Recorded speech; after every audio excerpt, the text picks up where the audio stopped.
채우시고 모든 것을 쓸 것을 채우시는 하나님에 대해서 이야기하고 있고, 우리가 신년 특세 팔복에 대해서 지금 보고 있습니다. 7번째 시간을 보고 다음 주엔 8번째 복에 대한 이야기를 할 것입니다. 오늘도 이 팔복의 시리즈를 통해서 예수님이 주시는 축복들을 경험하는 저와 여러분의 삶이 되시기를 주의 이름으로 축복합니다. 이 세상엔 두 종류의 사람이 있습니다. 한 부류의 사람은 다툼과 갈등이 있는 상황 속에서 이 사람만 들어가면 웃음꽃이 만발하고 분위기가 너무 좋아지는 그런 사람이 있습니다. 이런 사람을 피스메이커라고 합니다. 화평케 하는 사람입니다. 또 다른 부류의 사람이 있습니다. 그 정반대의 사람이요, 분위기가 너무 좋습니다. 웃음꽃이 만발합니다. 근데 이 사람만 가면 왠지 썰렁해지고 홍해바다가 반으로 갈라지는 것처럼 쫙 갈라져서 늘 분열이 있고 다툼이 있고 또 시기가 있고 갈등이 있습니다. 그렇다면 여러분, 우리는 이 두 부류의 사람 중에서 어떤 부류에 속하느냐 하는 것입니다. 바라기는 정말 피스메이커가 돼서 화평케 하는 하나님의 축복들을 누리는 저와 여러분의 삶이 되시기를 주의 이름으로 축복합니다. 화평케 하는 자예요. 그래서 이 본문의 말씀 5장 9절에 보면 정말 하나님께서 가장 사랑하시는 자, 하나님 가장 칭찬하기 원하시는 자가 누구냐? 정말 능력 있게 은사를 가지고 봉사하는 것, 그것도 귀합니다. 또 하나님 말씀에 순종하는 것, 그것도 귀합니다. 또한 그 말씀 앞에서 정말 주님의 큰 일들을 행하고 희생하며 봉사하는 것, 이것도 참 하나님이 기뻐하시는 일들입니다. 그러나 그 모든 일들도 중요하지만 가장 하나님께 칭찬받고 하나님께서 기뻐하시는 일이 뭐냐 하는 것입니다. 오늘 본문에 보면 그것은 화평케 하는 일이라고 분명하게 말씀하고 있습니다. 왜냐하면 여러분 5장 9절의 말씀을 다시 한번 보세요. 5장 9절, 화평하게 하는 자는 복이 있나니 그들이 뭐라 일컬어짐을 받을 것이라고요? 하나님의 아들이라 일컬음을 받을 것이라고 말씀하고 있습니다. 여러분, 지금 이렇게 좀 이상하지 않습니까? 이렇게 기록해야 되는 게 맞을 것 같아요. 화평케 하는 자는 복이 있나니 그들이 하나님의 자녀라고 일컬음을 받을 것이며, 이게 맞는 말 아닙니까? 여러분, 하나님의 아들이 누구예요? 하나님의 아들 예수 그리스도 아닙니까? 마태복음의 전체적으로 흘러가는 주제 맥이 뭡니까? 하나님의 아들 예수 그리스도가 이 땅에 왕으로 오셨다. 이것을 마태복음 1장부터 28장까지 얘기하고 있는 거 아니에요? 우리 모든 만물, 우주 만물의 왕은 예수 그리스도다. 그 분이 하나님의 아들로 이 땅에 오셨다. 이게 주제입니다. 그렇다면 예수님이 하나님의 아들로서 세례를 받으실 때 하나님께서 하시는 말, 이는 내 사랑하는 아들이요 내 기뻐하는 자라 라고 말씀합니다. 예수 그리스도를 하나님의 아들이라고 말해요. 하나님 자신이. 뿐만 아니라 마태복음 16장에 보면 빌립보 가이사랴 지방에서 제자들에게 물어봅니다. 내가 누구라고 하느냐? 물으니까 더러는 엘리야, 더러는 예레미야, 세례 요한이라고 얘기합니다. 제자들이 가운데, 그럼 너희들 나와 한솥밥을 먹고 함께 정말 인근에서 지냈던 너희들은 나를 누구라 하느냐? 라고 얘기할 때 베드로가 100점짜리 고백을 하죠. 마태복음 16장 16절에 뭐라고 말씀합니까? 주는 그리스도시요 살아계신 하나님의 아들이십니다. 하나님의 아들이 누굴 얘기하는 거예요? 하나님의 아들이란 대명사는요, 예수 그리스도를 가리키고 지칭하고 있는 것입니다.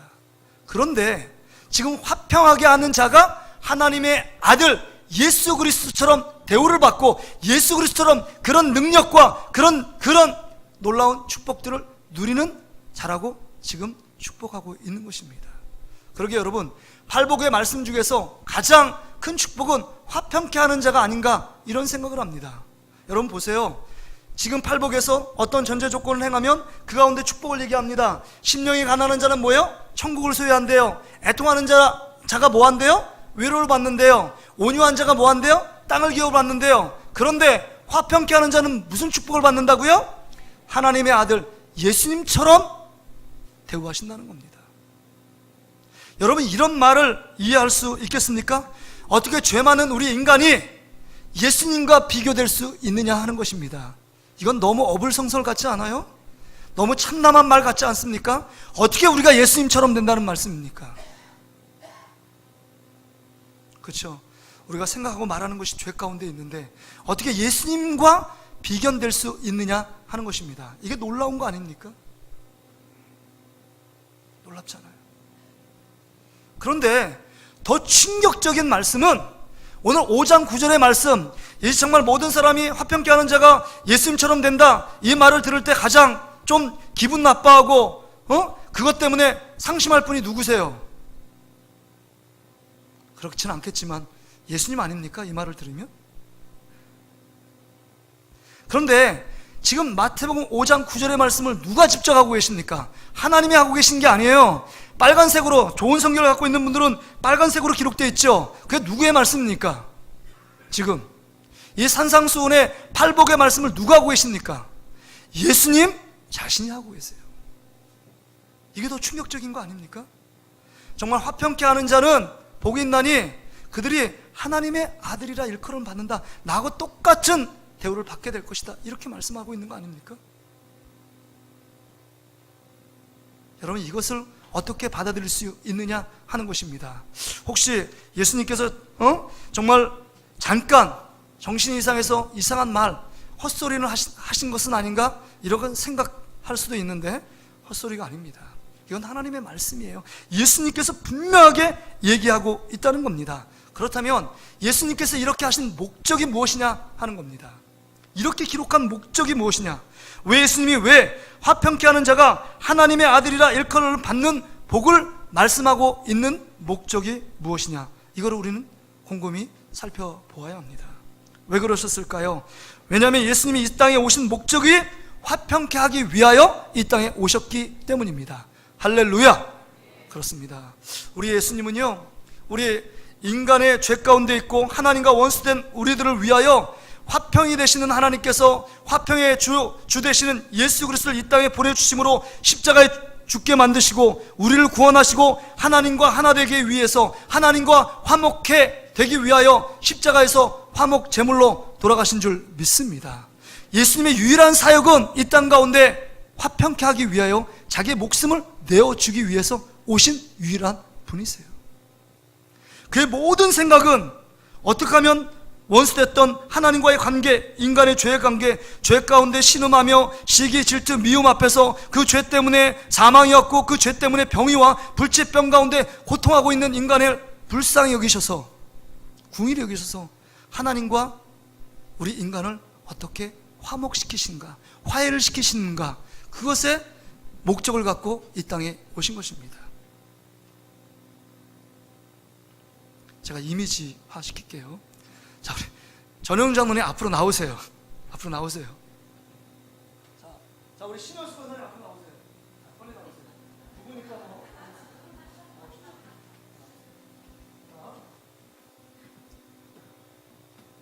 여기 손만 가운데 입으니까 이분을 하나님이라고 볼게요. 하나님은 지금 인간을 바라보고 있어요. 자, 뒤로 보세요. 죄 가운데 아담과 하와 이후로 죄 가운데 다른 모습, 하나님은 다른 편을 보고 있어요. 반대편으로. 근데 예수님이 이 땅에 오셔서 지금 하나님을 손잡고 하나님과 함께 지금 뒤돌려 있는 인간을 딱 돌려서 손을 잡으셨습니다. 마이크를 주면 잡을 손이 없는데. 자, 지금 손을 잡았어요. 지금 하나님과 인간, 죄 가운데 있는 인간의 손을 잡고 예수님께서 어디서 돌아가셨다고요?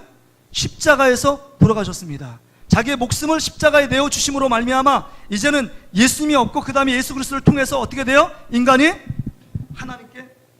하나님과 함께 손을 잡고 하나 되게 하신. 과학 왜 안 잡으세요? 네, 사이가 안 좋으세요? 자, 이렇게 하나 되게 하시는 사역들을 하기 위해서 이 땅에 예수님께서 오신 줄 믿습니다.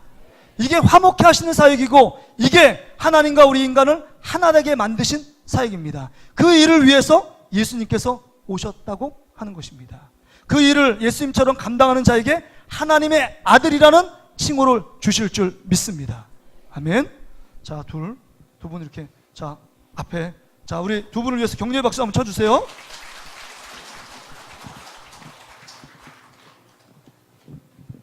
여러분, 이게 지금 예수님의 사역이십니다. 예수님의 사역이에요. 그래서 여러분, 로마서 5장 10절 11절에 보면 예수님께서 화목 제물이 되었다는 말씀을 하고 있습니다. 우리 화면을 보고 우리 한번 확인해 볼까요? 자, 로마서 5장 10절 11절 우리 같이 한번 읽어보겠습니다. 같이 읽습니다. 시작. 곧 우리가 원수 되었을 때 그의 아들의 죽으심으로 말미암아 하나님과 화목하게 되었은즉 화목하게 된 자로서는 더욱 그의 살아나심으로 말미암아 구원을 받을 것임이라. 그뿐 아니라 이제 우리로 화목하게 하신 우리 주 예수 그리스도로 말미암아 하나님 안에서 또한 즐거워하느니라. 하는 즐거워. 로마서 3장 25절에도 이렇게 말합니다. 이 예수를 하나님이 그의 피로써 믿음으로 말미암는 화목 제물로 삼어 주셨다고 말합니다. 그렇습니다. 예수님께서 십자가에 죽어 주심으로 하나님과 죄인된 우리들이, 원수된 우리들이 이제는 하나님의 손을 잡고 화목케 하는 사역을 위해서 예수님께서 십자가에서 희생을 마다하지 않으셨습니다. 그렇다면 여러분, 하나님의 아들 된 우리는 어떻게 살아야 하느냐 하는 것입니다. 우리의 삶도 예수님을 닮아가야 합니다. 예수님처럼 화목케 하는 사역들을 감당해야 합니다. 그래서 믿지 않는 자들의 손을 잡고 하나님 앞에 그들을 전부 접붙이고 그들을 하나 되게 만드는 사역, 이 사역들을 우리는 예수님처럼 하나님의 아들로서 그 일들을 감당해야 합니다. 할렐루야. 그것이 쉽게 말하면 전도 선교입니다. 우리가 지금 북카페를 개설했습니다. 여러분, 거기 문을 닫으니까 어떠세요? 우리 교회 같지 않더라고요. 제가 설교 준비 끝나고 11시 반에 북카페 너무 감격스러워서 딱 갔는데 우리 교회 와 있는 것 같지가 않더라고요. 뭐가 아늑하고, 그 다음 문을 닫아가지고 분위기가 아늑하고 또 다른 분위기더라고요. 근데 여러분, 많은 돈을 투자해서 왜 그런 일을 해야 하느냐 하는 것입니다. 왜 아침 먹고 가자 그 일들을 해야 할까요? 한 주에 여러분 그 빵값으로 15만 원 정도가 나갑니다. 16만 원이 나가요. 1년을 계산해서 3월부터 7월, 그 다음에 9월부터 12월까지 하면 6개월, 7개월간 우리 중고등부 아이들을 섬기는 일에 대략 600만 원에서 700만 원이 들어갑니다. 이게 의미 없는 일일까요?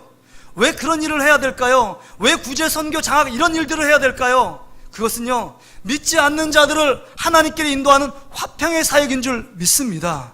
그 일들을 위하여 한 영혼이 여러분 구원받는 일이라면 돈이 1억이 들어가든 3억이 들어가든 10억이 들어가도 천하보다 귀한 생명을 구원한 일에 아깝지 않다는 것입니다. 왜요?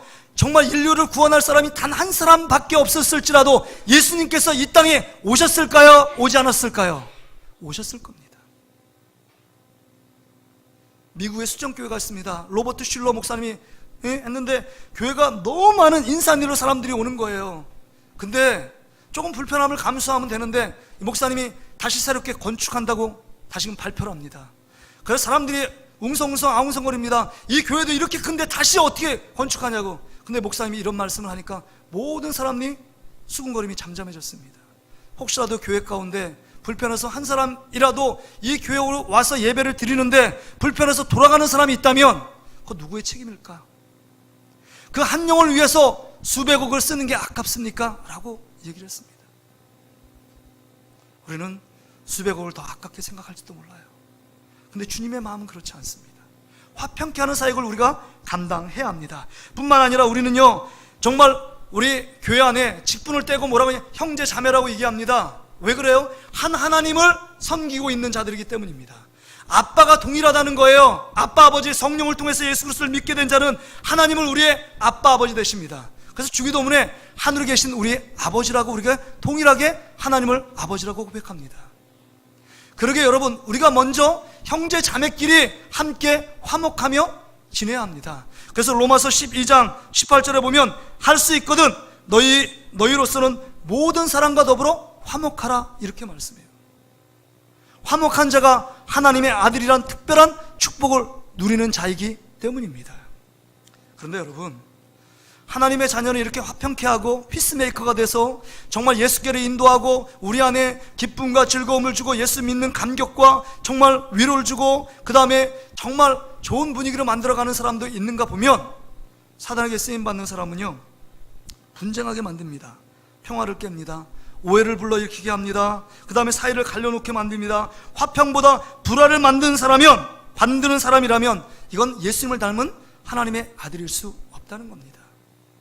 지금 우리의 삶 속에, 우리의 사역 속에, 우리의 행위 때문에 정말 하나님께 쓰임받는 자인가, 아니면 사단에게 붙잡혀 쓰임받고 있는 자인가, 우리 자신을 점검해야 합니다. 내가 원하는 방식, 내가 원하는 삶, 내가 하고 싶은 대로 하는 것이 공동체를 세우고 하나님 기뻐하시는 화평의 삶인가, 아니면 그것 때문에 다른 사람을 불편하게 만들고 시기, 질투, 갈등하게 만드는가, 이건 사단에게 쓰임받는 일이라는 사실입니다. 이게 되게 대수롭지 않고 너무 간단한 일이 아닙니다. 너무 심각한 문제입니다. 우리는 그러기에 화평을 추구하는 삶을 살아야 합니다. 화평을 추구하는 사람. 실제로 이런 일이 있었다고 합니다. 큰 도로에 마주보고 있는 닭갈비집이 있었습니다. 그 사장들이 나이가 비슷하고 뭐 취미생활도 같아서 함께 모여서 가족끼리 캠핑도 가고 쉬는 날에 여행도 떠났습니다. 그래서 뭐 부인끼리도 같이 잘 지내고 그다음 자녀들끼리 잘 지내는 거예요. 근데 여러분, 똑같은 닭갈비라니까 그 마음속에 잘 지내도 서로 뭐예요? 의식하고 견제하는 마음이 있을 거 아니에요. 혹시 저 맞은편에 나보다 더 장사는 잘 되는 거 아닐까? 막 이런 생각이에요. 근데 이렇게 처음에는 비슷비슷하게 출발했어요. 시간이 점점 흐를수록 앞집에서 손님이 막 들어가는 모습이 보입니다. 환하게 보이잖아요. 그걸 보고 있는 그 주인이 우라통이 막 침입니다. 뭐야 이거? 아무리 친하게 지내도 저쪽으로 손님이 들어가? 뭐야 이거? 다른 방법을 해야지. 그리고 간판에다가 하나, 닭갈비집 앞에다가 뭐라고 붙였냐? 원조 닭갈비를 붙였습니다. 그 간판의 영향인지 그걸 붙이고 나니까 사람들이, 그쪽으로 갔던 사람들이 다시금 이쪽으로 돌아오는 거예요. 너무 마음이 기뻤습니다. 근데 이게 점점 더 감정 싸움, 자존심 상하는 싸움으로 변했어요. 아, 네가 그 앞에서 원조 닭갈비를 붙였어? 그러니까 맞은편에 그 다음날 간판을 바꿨습니다. 여러분, 간판 바꾸는 게, 저도 우리 어머님이 갈비집을 해서 아는데 간판 바꾸는 거 돈 많이 들어가거든요. 막 그것도 크레인도 부르고 또 간판도 새로 해야 되는 거 쉬운 문제가 아니에요. 그 비용의 문제는 아랑곳하지 않아요. 왜? 앞에 있는 친구 놈이 자식이 지금 장사하는데 나보다 더 잘 돼? 이거는 완전히 열받는 겁니다. 그러니까 뭐로 붙였을 것 같아요? 지금 원조 닭갈비집 그 맞은편에다가 이걸 이기기 위해서 무슨 닭갈비집으로 하면 좋겠어요? 여러분,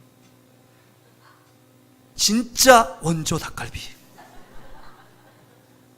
승부를 보자는 겁니다. 끝까지 가보자는 거예요. 여러분, 제가 놀랐는데 장충체육관 옆에 보면 족발집이 유명하잖아요. 그래서 뭐 거기 옆에 장충교회 부목사 후배가 있어서 아, 형 거기 족발집 가자. 그래. 먼저 가 있어. 그리고 커피숍에서 일 있다고 가 있으래요. 원조 족발집을 찾아가래요. 근데 간판을 보니까 모든 집이 다 원조 족발집이에요. 찾을 수가 없더라고요.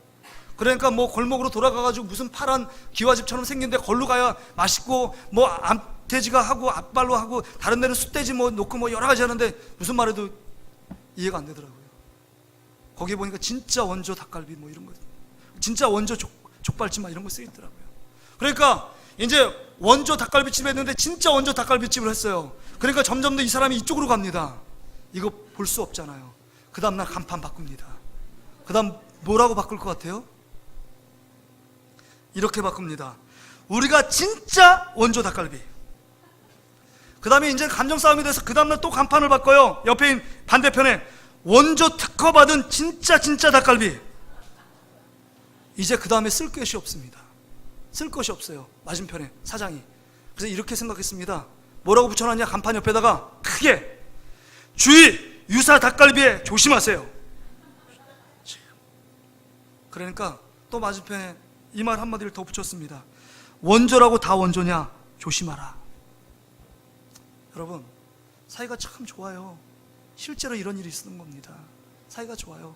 근데 이해관계가 상충되니까 순식간에 관계가 다툼의 관계, 원수지간이 되는 겁니다.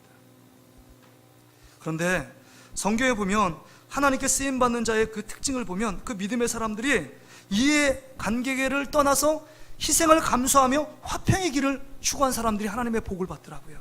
그 대표적인 인물이 여러분 창세기 13장에 보면 아브라함이에요.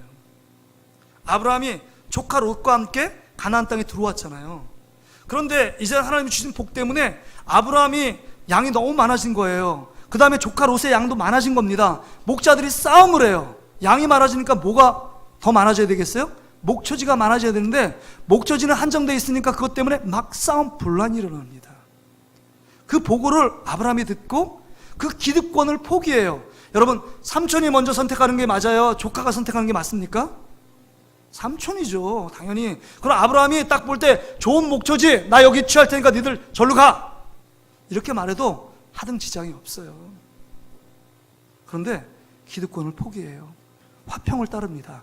그러면 말해요, 이 조카 롯에게 네가 좌하면 나는 우할 것이고 네가 우하면 나는 좌할 것이다, 이렇게 자기의 기득권을 포기했더니 하나님이 주신 축복은 뭐예요? 아브라함은 점점 더 번성하고 정말 동양의 최대 갑부로 하나님의 믿음의 조상으로 우뚝 세워집니다.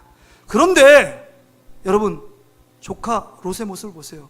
눈으로 보기에 좋은 소돔과 고모라 땅을 들어가서 멸망하잖아요. 아브라함은 하나님이 보여준 곳으로 가서 따라갑니다. 여러분, 정말 우리가 어떤 모습을 갖고 있느냐 하는 겁니다. 아브라함을 닮았던 그 아들 이삭은요, 창세기 26장에 똑같은 일을, 비슷한 일을 경험해요. 자기가 그랄 지방에 가서 운물을 팝니다. 여러분, 사막기후의 운물은요, 생명과 같아요. 운물이 있어야 사람이 살 수 있고, 운물이 있어야 동물이 살 수 있고, 운물이 있어야 삶을 영위할 수 있는 거 아닙니까? 이제 하나님이 주셔서 족장이 된 거예요. 이삭뿐만 아니라 거기에 거느리는 종들이 있고 그 함께 사는 많은 사람들이 있습니다. 동물들이 얼마나 많았겠어요. 정말 목숨을 걸고 운물을 팝니다. 거기서 운물이 막 터져 나오는 거예요. 그러니까 그랄 지방의 기득권을 얘기합니다. 여기는 우리 지방이니까 니들 떠나! 우리 조상 것인데 너희들이 지금 우물을 파? 그리고 분쟁 시비를 걸어옵니다.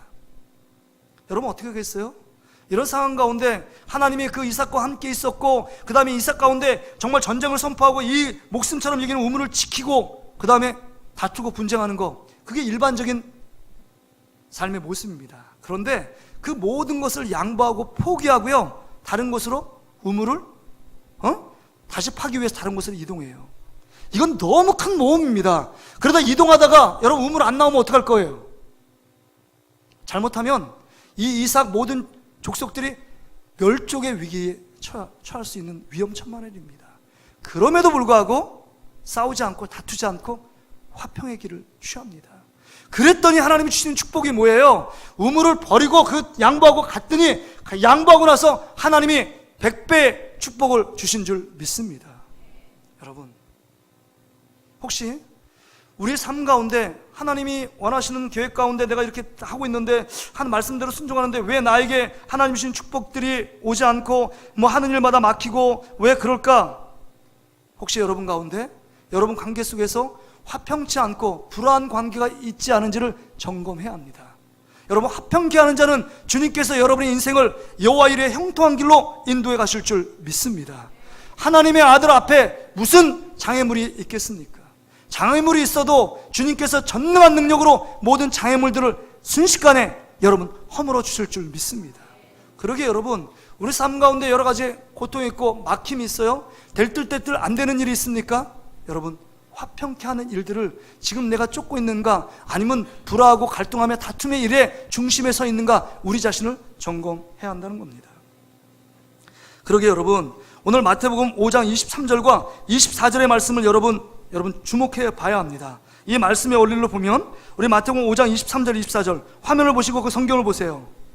성경을 갖고 계신 분은 5장 23절 24절 같이 한번 읽어볼까요? 시작. 그러므로 예물을 제단에 드리려다가 거기서 내 형제에게 원망 들을 만한 일이 있는 것이 생각나거든 예물을 제단 앞에 두고 먼저 가서 형제와 화목하고 그 후에 와서 예물을 드리라. 여러분, 예물을 드린다는 것은 하나님께 예배를 드린다는 거예요. 예배의 영광, 예배의 특권이 얼마나 대단한지 아십니까? 예배를 통해서 하나님을 만나는 곳이 이 예배하는 곳입니다.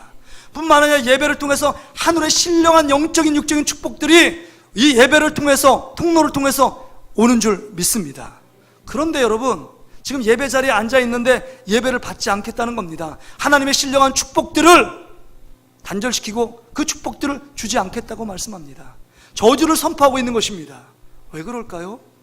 지금 예배 드리기 전에 형제와 화목한 삶을 누리지 않고 있기 때문에, 그 화목한 삶을 살지 않고 있기 때문에 주님께서 지금 하시는 말씀입니다. 너 예배는 하나님이 상달되는 예배가 아니야. 단절된 예배야. 하나님이 기뻐하지 않는 예배야 라고 말씀하고 있는 것입니다. 그러게 예배를 드리기 전에 먼저 형제와 사화하고 용서하고 화해하고 그 다음에 그 모든 관계를 화평한 관계로 회복시켜 놓고 주님 앞에 예배하라고 말씀하고 있는 것입니다. 하나님의 온전한 축복을 누리기 위해서는요, 화목이 먼저라는 겁니다. 화목이요. 하나님 말씀의 순종이 제사보다, 예배보다 더 먼저라는 것입니다. 그러게 여러분, 우리 이렇게 한번 고백할까요? 같이 한번 고백합시다. 진정한 예배는 화목에서 시작됩니다. 진정한 예배, 하나님이 기뻐 받으시는 진정한 예배는요, 화목에서 시작되는 거예요. 화목에서. 혹시 교회 오시기 전에 부부싸움 하고 오신 분 없습니까?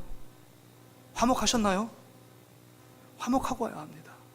대판 싸워도 여러분 화목하고 와야 합니다. 잘못했다고 용서를 해야 합니다. 용서하고 자기 허물에 대해서 이해하고 용납하고 받아들여야 합니다. 그래야만 하나님 받으시는 진정한 예배자로 설 수 있다는 것입니다. 여러분, 그렇다면 정말 우리가 화평한 삶을 살길 원하고 다투고 시기 질투 그런 삶이 아니라 정말 화평한 피스메이커의 삶을 살길 원하는데 우리의 삶의 모습은 그렇지 않아요. 공동체에서 모여 있으면, 우리 전도회 구역에서 마음이 안 맞으면 그것 때문에 정말 마음이 불편해하고 혹시 그것 때문에 다투는 일도 번번이 있습니다. 왜요? 인간은 완벽하지 않으니까 그런 일들이 있습니다. 여러분, 한국 교회의 상황이 어떤지 아십니까? 지금 친구 목사님들이 예전에 저를 만나면 이렇게 물어봤어요. 목사님, 그 교회 부흥하세요? 아니면 또 이렇게 물어봅니다. 목회하는데 행복하세요? 뭐 이렇게 안부를 물었어요. 근데 지금은 어떻게 안부를 물어보는지 아세요? 이렇게 물어봅니다. 목사님, 교회 괜찮아요? 괜찮다는 게 무슨 말이에요 이게? 목사님, 교회 뭐 아무 일도 없어요? 이렇게 물어봅니다. 이게 뭐냐면 한국 교회가 너무 분란이 많은 거예요. 싸움과 다툼이 많아요. 이제는 뭐 교회 안이 아니라 대놓고 피켓을 들고 교회 앞에서 반대판 물러가라, 어느 목사 물러가라, 어느 장로 물러가라 이렇게 합니다. 지나가는 모든 믿지 않는 사람들이 손가락질하면서 가요. 저 교회. 이런, 여러분, 사람들에게 손가락질 당하고 돌팔매질을 당하고 있는 이 교회를 보면서 여러분, 전도하면요 이렇게 말할 겁니다. 너희들끼리 사이나 잘 지내. 무슨 낯짝으로 와서 복음을 전한다고 얘기하냐. 복음을 전할 용기도 안 나요. 그런 교회들이 여러분 10교회 중에 4교회래요 지금 한국에. 자, 우리 교회는 화평한 교회인 줄 믿습니다. 우리 교회는 다툼 없어요. 싸움이 없어요. 여러분, 다투고 싸움한 자는 사단에 속한 자입니다. 사단에게 쓰임받는 자예요. 사단의 아들은 아니지만 그때 사단에게 쓰임받는 거예요. 꼭 알아야 합니다. 하나님이 기뻐하지 않는 거, 하나님의 아들답지 않은 거 다툼입니다. 불화하는 겁니다. 그렇다면 왜 우리는 화평하게 살길 원하는데 왜 다툼이 일어나고 싸움이 벌어질까요? 그것은요, 첫 번째는 욕심 때문입니다. 욕심이요. 우리 안에 가진 욕심이에요. 그래서 잠언 28장 25절의 말씀 보세요. 화면을 보세요. 한번 읽어볼게요. 여러분, 이 말씀 꼭 기억하세요. 잠언 28장 25절 같이 읽습니다. 시작. 욕심이 많은 자는 다툼을 일으키나 여호와를 의지하는 자는 풍족하게 되느니라. 제가 잘못 오타가 났는데 다툼이 아니라 다툼이에요. 그러니까 욕심이 많은 자는 다툼을 일으키고 여호와를 의지하는 자는 우리 삶이 풍족하게 된대요. 그럼 어떤 욕심일까요? 내가 장되고 싶은 욕심이에요. 마태복음 20장에 보면 여러분, 예수님의 제자들이 막 다툼이 벌어졌습니다. 예수님이 제자들도 싸워요. 왜냐하면 이제는 예수님께서 예루살렘에 입성하면 왕으로 입성할 텐데 그 옆에 좌의정 우의정 누가 할 건가? 이게 초미의 관심사입니다. 그런데 좌의정 우의정 안 될 것 같아서 요한과 야고보는 엄마의 치맛바람을 의지합니다. 왜냐면 너무 젊은 애들이거든요. 그것 때문에 예수님께 인사청탁을 하잖아요. 그 얘기를 듣고 알았던 베드로가 제일 많이 열받았을 거예요. 제일 나이가 많고 모든 사람이 자타가 공인한 수제자라고 알고 있는데 예수님의 옆에 자리는 나지 감히 이 자리를 넘봐? 그것 때문에 시기하고 다툼이 벌어진 겁니다. 주님이 원하시는 건 그 모습이 아닌데요. 예수님이 십자가에 죽기까지 화평한 일을 위기 위해서 이 땅에 오셨는데 그렇게 제자들은 동상이몽을 꾸고 있습니다. 야고보서 4장 1절에도 이렇게 말합니다. 너희 중에 싸움이 어디서부터 다툼이 어디서부터 나느냐? 너희 지체 중에서 싸우는 정욕으로부터 나는 것이 아니냐? 이렇게 말해요. 그래서 우리가 마태복음 5장 38절부터 48절 원수까지 사랑하라고 말합니다. 원수까지 사랑하게 될 때 욕심을 버리고 사랑하게 될 때 하나님의 아들이라는 축복을 누리게 된다고 말씀하는 겁니다. 뿐만 아니라 욕심, 우리가 다투는 이유는 욕심 때문이고, 두 번째는요, 불화는 말을 통해서 옮겨져요. 작은 불씨는요 그냥 꺼질 수도 있는데 말 때문에 산을 태우는 일들이 일어납니다. 화평을 깨는 것은 말을 통해서 나오는 것입니다. 그러게 여러분은 말을 참 조심해야 돼요. 아무리 강조해도 이건 지나치지 않습니다. 우리는 세 마디 말만 하면 된다 그랬죠? 작년에 제가 계속 강조를 했는데, 감사죄를 드려야 돼요. 감사죄. 한번 따라합시다. 옆 사람 보면서 손잡고 감사합니다.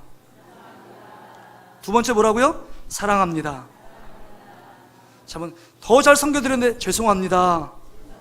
여러분, 감사죄, 감사하고 사랑한다, 죄송합니다, 이 세 마디만 하면 우리의 모든 분란 일으켜 했다고 분노가 있다, 다 죄송합니다 라고 하면 어떻게 할 거예요? 내가 잘못됐다고 얘기하는데. 부부싸움이 왜 크게 번지는지 아세요? 아무 조그만, 여러분, 부부싸움이 대부분은 다 작은 일 때문에 일어나는 거 아니에요. 죽고 사는 문제 때문에 부부싸움이 일어납니까? 아니에요. 여러분, 의자에 옷 앉는 거, 그런 거 때문에 제가 부부싸움 한다고 그랬잖아요. 뭐 별일 아닌 거 갖고 부부싸움 합니다. 근데 그 말 앞에 죄송하다, 미안하다 이 한마디 하면 모든 문제가 일단락 지는데, 그 말 한마디 안 하니까, 자기 잘못을 인정하지 않으니까 완전히 여러분 초가상간을 다 태우는 겁니다. 우리의 말 때문에. 잠언 18장 6절 보세요. 화면에 나옵니다. 잠언 18장 6절 우리 같이 한번 읽어볼까요? 시작. 미련한 자의 입술은 다툼을 일으키고 그의 입은 매를 자청하느니라. 입술 때문에 매를 자청해요. 더 문제가 크게 번져버립니다.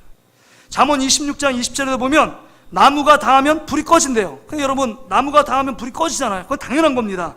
근데 꺼져야 되는데 말장이가 없어지면 다툼이 쉬느니라. 다시 말해서 말장이가 있기 때문에 그 말을, 다툰 그 말, 그 다음에 여러 가지 어려운 상황 가운데 놓여 있는 그 말을 옮기는 사람이요, 더 나빠요. 이게 불씨가 꺼져가는데 그 불씨를 자꾸 불씨를 놓는 사람이 있어요. 이게 말쟁입니다.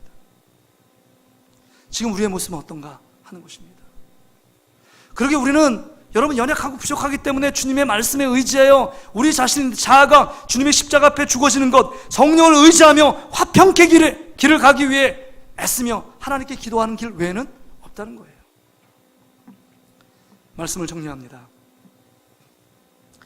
우리의 자신을 보면서 여러분 실망할 때가 있지 않습니까?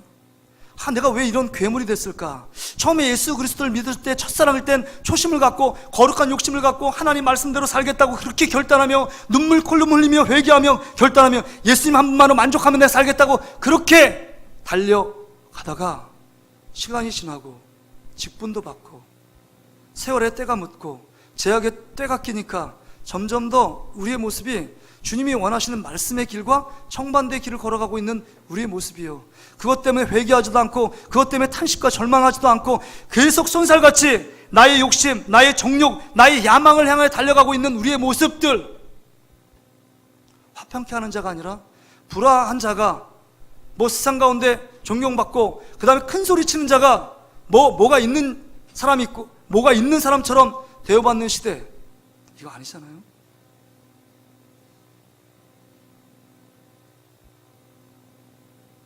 어떤 목사님이 이런 얘기를 했어요. 저한테, 목사님 드라마 보세요 그러더라고요. 그래서 드라마 본다고, 유일한 내 편 이거 본다고. 네 편 아닙니다, 내 편입니다. 지난주 이번 주도 못 봤네요. 어떻게 되는지 모르지만. 근데 목사님, 우리 성도들의 마음과 그 지금 성도들의 고민, 이거 보려고 심리 상태를 확 꿰뚫려면 스카이 캐슬이라는 드라마를 봐야 됩니다. 이런 얘기를 해요. 스카이 캐슬 한 번도 본 적이 없어요. 그렇게 얘기를 하니까 저를 그래도 좀 사랑하고 그 다음에 저하고 함께 교제하는 목사님이니까 그 얘기를 하니까 제가 한번 좀 봐야 되겠다 해서 들어본 게 아니라 그 스키 장면 쭉 이렇게 보고 있어요. 중요한 장면들을. 그래서 1편 보다가 제가 깜짝 충격을 받았어요. 캐슬이라는 게 성이 아닙니까? 거기에 정말 아파트, 이런 아파트가 아니라 성처럼, 한 집이 성처럼 돼 있어요. 거기에서 무슨 파티 야외 파티 넣을 정도로 그런 성입니다. 대부분 의사, 그 다음에 부인, 자녀들 간에 여러 가지 얽히고 섞인 문제들을 다루고 있어요.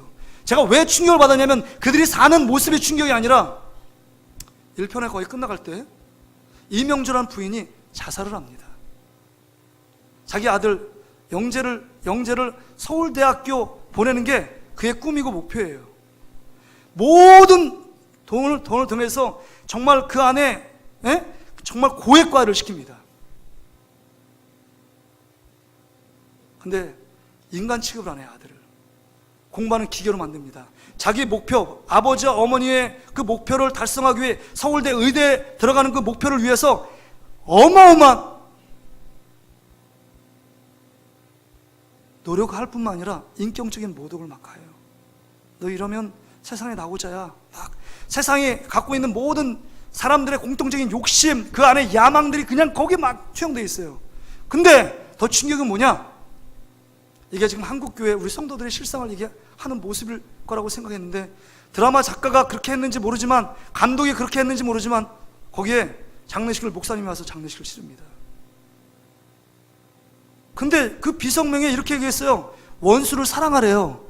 지금 어머니가 지금 이 아들을 때문에 죽은 거예요. 자살한 거예요. 왜냐하면 이제는 엄마의 그늘 밑에서 자기 공부하는 기계로 살 수 없다는 거예요. 이제 아들과 엄마의 연을 끊고 아빠의 연을 끊고 나는 내 맘대로 살고 싶다는 거예요. 엄마 아빠가 그렇게 얘기하는 서울대 의대 입학증을 줬으니까 나하고 상관하지 말라는 거예요. 나 진짜 인간답게 살고 싶다는 거예요. 그것 때문에 충격을 받은 거예요. 그 다음 무슨 아이패드에 가가지고 일기를 쓴 거예요. 엄마 아빠는 괴물이다. 그게 지금 예수 믿는 사람, 하나님의 사람들이 지금 하고 있는 거예요. 겉으로는 경건하게 예배드리고 그러는데 그 내면은요, 세상 가운데 경쟁에서 이겨야 되고 어떤 갖은 방법과 수단을 동원해서라도 이 세상 가운데 정말 번듯하게 상위 1% 안에 들어서 다른 사람들을 다 지배하고 그 밑에 도와야 된다. 이게 지금 우리의 실상 아니에요? 지금 드라마, 영화를 보면 기독교, 교회에 대해서 좋은 쪽으로 드러나는 게 아니라 비아냥거립니다.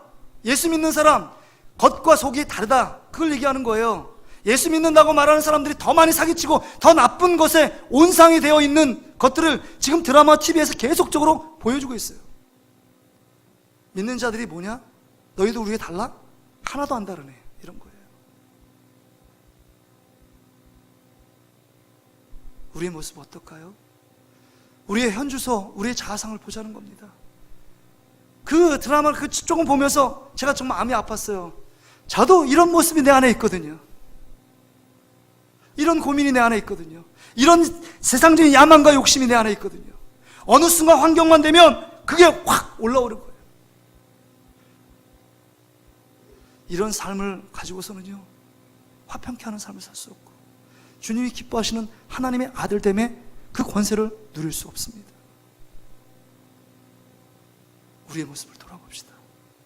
우리 하나님께 기도합시다. 주님, 이런 모습입니다. 정말 거룩해 보이지만 우리는 이런 정말 이중적인 얼굴을 쓰고 점점 더 신종 괴물로 변해가고 있는 우리의 모습들은 아닙니까? 예수의 말씀을 듣지만 말씀 귀만 기뻐하고 즐거워하는 거지, 내 삶의 밑바닥으로 내려가 내 마음을 움직이고 내 삶을 움직이지 않는, 능력의 말씀으로 되지 않는 우리의 모습들이요. 1시간 예배 시간 때우고 다시금 돌아가 힘없이 세상 가운데 더 세상처럼 살아가고 있는 우리의 모습들이, 이게 우리의 영적인 현주소입니다. 다시 한번 우리의 머리를 숙여봅시다. 하나님 앞에 기도합시다. 하나님, 이 모습, 이대로 이 모습 어떻게 하기를 원하십니까? 주님께서 원하시는 그런 모습 하나님 닮아가길 원합니다. 화평케 하는 자가 되길 원합니다. 분란과 시기와 다툼을 일으키는 자가 아니라 주님, 하나님의 아들로서의 그 예수님을 닮아가는 그 사역들을 감당하길 원합니다. 주님, 우리 삶의 한 절이라도 주님을 닮아가길 원합니다. 우리 이 시간 같이 한번 우리의 모습을 보면서 우리의 내면을 다시 한번 우리의 영적인 눈으로 하나님 분명히 보고 똑똑히 봄으로 말미암아 우리 안에 있는, 가지고 있는 야망과 욕심 때문에 불안한 자로 살고 있는지 않은지 우리 다 같이 한번 주여 한번 잡고 간절히 한번 기도하며 나아가길 원합니다. 주여